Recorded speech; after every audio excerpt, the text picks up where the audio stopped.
So I believe in limited government. I mean, government that doesn't just grow ad nauseum, right? Government that actually defers to the people. The founders of this country saw fit to establish a democracy, a republic designed to have three branches, the judicial, the legislative, and the executive, but they purposely intended that it not get bloated. Conservative commentator Dennis Prager, he says that the bigger the government, the smaller the citizen, and he is not wrong. Now rest assured, I believe that government has a purpose. Jesus even said to render unto Caesar that which is Caesar's, meaning that he recognized that earthly authority does have a place. The founders, they intended for us to have a government to provide for the common defense, to establish the rule of law, to ensure that life, limb, and property are protected. Well, there are some things, though, that governments are designed for. Fighting our nation's wars, establishing trade with foreign nations, protecting the vulnerable by means of police and fire departments, ensuring equal justice, enacting the laws through representative bodies of elected citizens. But I also believe that the value of the private citizen, the private effort, is what makes this country so great. When government is the first resort to take care of our basic daily needs, well, then bad things happen. More and more government means more and more regulation, stifling regulation. As government grows, it must justify its existence and prove to the world that life cannot exist without it. Ronald Reagan once said, "A government big enough to give you all that you need is a government big enough to take away all that you have." And truer words could never be spoken. When we find ourselves fully dependent upon government, then there's little incentive, little drive, little fulfillment. There's only expectation and a sense that we're entitled. So we demand, we no longer create. We are required then to exist off the revenues collected by government. And for those who still try to produce, to thrive, or to create, the government must have more from you, while also creating more regulations to tell you how and when and where you'll provide for the government so the government can give to those entitled individuals who have chosen the government as their first resort. So one of my favorite authors is Oswald Sanders. In a work that was actually designed for Christian leadership but applies in any category, he said this. He said, "The spirit of the welfare state does not produce leaders. If a person is not willing to rise early and work late, to expend greater effort in diligent study and faithful work, that person will not change a generation. Fatigue is the price of leadership," he said.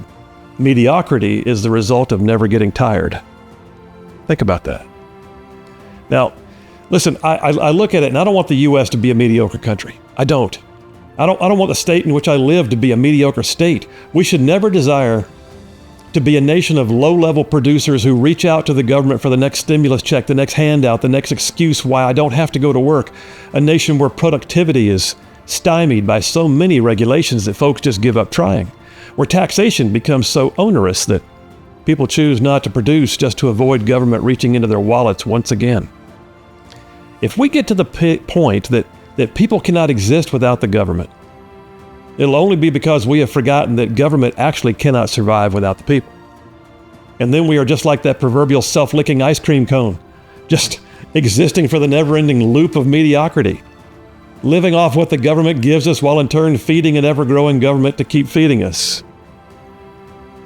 Pastor Adrian Rogers once said, it's a great quote, he said, "Friend, you cannot legislate the poor into freedom by legislating the wealthy out of freedom.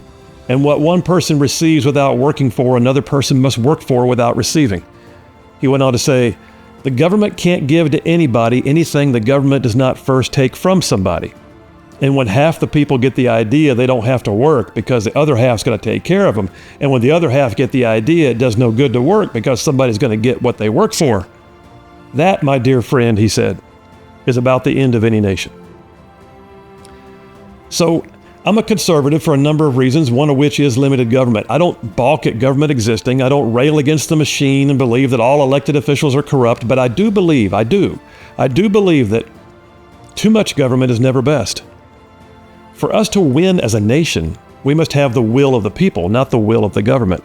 Government should exist solely to ensure that liberty survives, to free up the private citizen to build the better mousetrap, to set the parameters for national growth, to make options available, not mandates. Liberal progressives, they believe just the opposite. They believe that the American spirit's a myth, that government knows best, that you exist for the benefit of government, not the other way around. Liberal progressives, they actually believe that government should always be the first resort when you face a personal hardship. not your family or your church or your community, and certainly not your own self-determination. Well, for the past few years, we have lived under more government regulation and interaction with our personal lives than perhaps ever in the history of our nation. And recent developments indicate that big government advocates, they have no intention of slowing that roll, not at all. But like so many of you, I'm a conservative. I believe in limited government, a government that is responsive, to be sure, but one that is not in the way. I'm a conservative, so I believe in a limited government that allows freedom of movement, one that sets the stage for success and then steps back and applauds when the private sector knocks another home run out of the park. I'm a conservative. I believe in the satisfaction that comes from enduring, from creating, from achieving, from trying and failing and trying again and succeeding through effort, real effort, not big government entitlements or stifling regulations or subsidies, but real effort. Limited government, just one reason I choose to be a conservative. But hey, listen, I'm also a child of the Cold War era, right? I even entered the military service during the Cold War. I mean, if you think about it, we are now decades removed from a time when kids were taught how to do nuclear bomb drills in school. When the Soviet Union was the great bear of the East, when spy on spy was always communists versus capitalists. Things like the Bay of Pigs, the Cuban Missile Crisis, American U-2 pilot Francis Gary Powers being shot down, Sputnik in the space race, and, finally Reagan and Gorbachev. It was a different era. And there is an entire generation that has no frame of reference for it. And on the one hand, as a conservative who believes in limited government, I'm glad. But on the other, I can't help but wonder if not having the boogeyman of the Soviet Union means that an entire generation may now embrace communistic ideals because they've never seen the devastation that communism can wreak on society. Look, every nation that has tried communism has failed. It is the biggest of big government. Every nation that has tried communism has failed, maybe even collapsed, and the weight of communism is virtually unbearable. There's no way, hear me on this, there's no way that anyone can feed everyone when no one has freedom. Personal incentive to succeed, to know that you can be rewarded for your efforts, that what you build is yours, that government is secondary to the will of the people, and that personal liberty is more valuable than government action. Those are the hallmarks of a free and capitalistic society. Just the opposite is true of communism. Communism stands for the idea that the individual is subordinate to the collective, that the collective is represented by the central government. Therefore, the central government must be by necessity the driving force in all decisions, to include what people do with their time and their energy and their resources.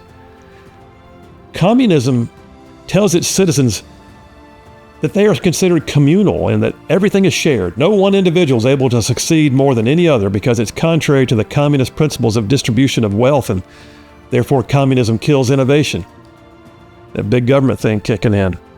Personal liberty in communism is not allowed. In fact, it's considered dangerous. Therefore, the state must decide who can do what and when and even with whom.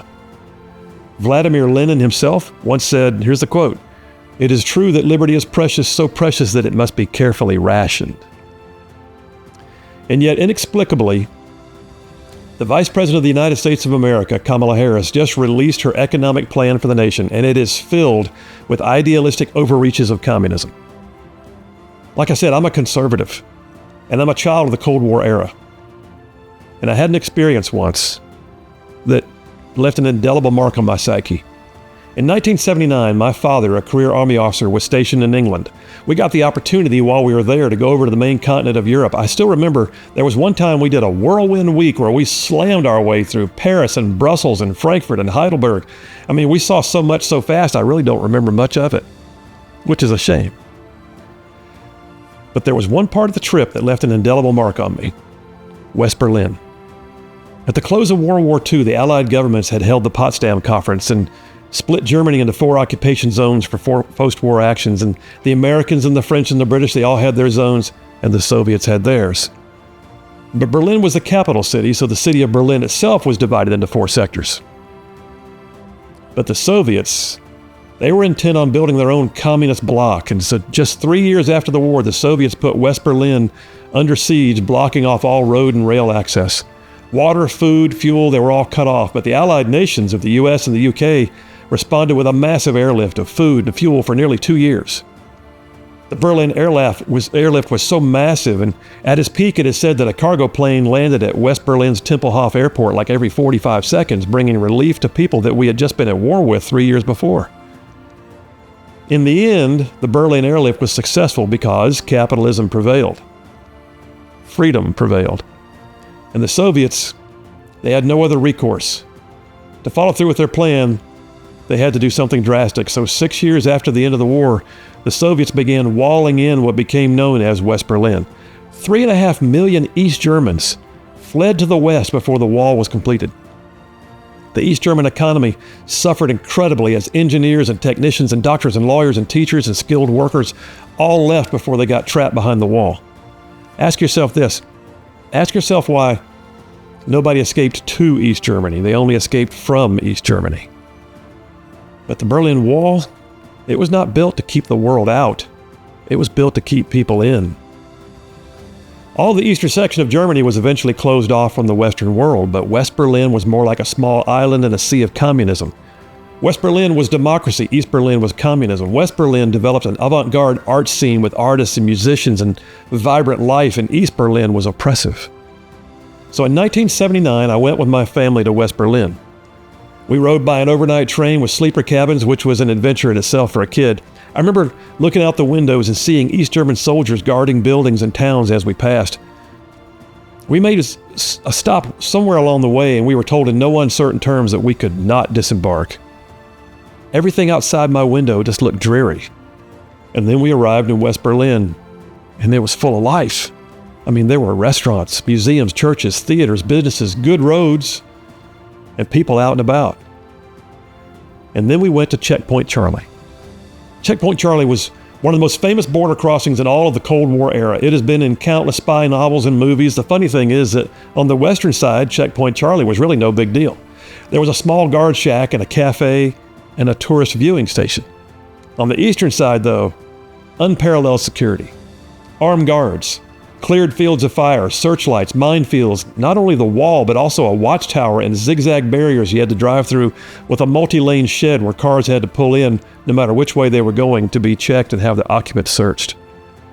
Civilians were allowed nowhere near the checkpoint on the eastern side, but on the western side, as a 13-year-old tourist, I walked up the steps of a wooden viewing platform and I stood there looking across the wall at communism, and I'll never forget it.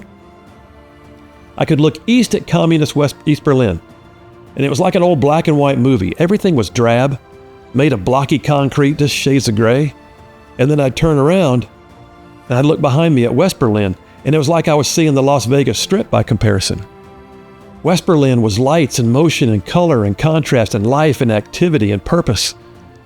East Berlin, it was like stifling to look at. West Berlin was like hope. Yeah, so I'm a conservative. I'm for limited government. I don't want to live in the communist states of America. Not for a second. I want to know that if I work hard and try to succeed for my family, the state is not going to swoop in and steal my joy. Take what I've done. Give it to someone else. You see, communism stifles joy. It crushes the human spirit. It abolishes benevolence. I mean, you're happy when the state tells you to be happy. You must think like the collective. There's no reason to give unto others because the state will do it for you. So rather than thrive in communism, you just survive. You exist for the good of the state, and I want no part of that. No part at all. In fact, I'll resist that. Kamala Harris just announced the largest ever plan to redistribute wealth ever. In the history of the U.S., there has never been a bigger attempt to subvert the free market. She plans to fix prices, which means that quality will diminish and innovation will die off. She plans to build government housing at epic rates, like 3 million houses. I've seen government housing, no thank you. She plans to steal companies' hard-earned patents on new products if the state deems them necessary, thereby killing the free market. She plans to give away money, thereby disincentivizing hard work. She plans to crush the energy sector, control the schools, open the borders, control the ability of Americans to travel. I mean, she might as well just go ahead and build the wall she says she doesn't want down on the border, but this time it's going to be needed to keep people in, not keep people out. Here's the bottom line. I'm a conservative because I believe in limited government. I have seen communism firsthand, and communism kills, and Kamala Harris, in my opinion, wants us to be the communist states of America. Not on my watch. That's my philosophy.